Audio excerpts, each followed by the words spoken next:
Чак-чак дайындаймыз. Ең алдымен жұмыртқамызға сигер салып, жақсылап араластырамыз. Үстіне сүт және тұз қосып, тағы да жақсылап араластырамыз. Енді ас содасына уксусты қойып, араластырып, оны да құйып, ұнымызды сала отырып біртіндеп қамыр илейміз. Қамырымызды илеп, бетін жауып 30 минутқа тындырып қоямыз.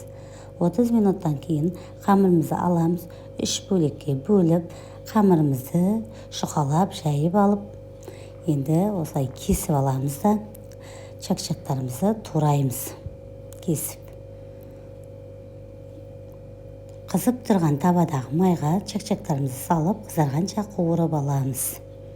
Енді меттің үстіне сикер салып, жақсылап араластырып, газымызға орташа отқа қайнатамыз сикері келгенше.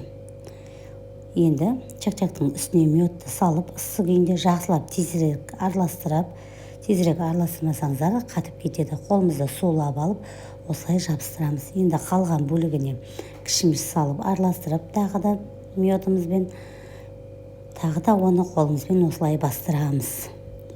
Сонда чак-чактарымыз жақсы тығыз болып, жақсы орналасады. 1-2 сағаттай чак-чагымызды қойып қоямыз. Кішкене мет сіңгенше осымен чак-чагымыз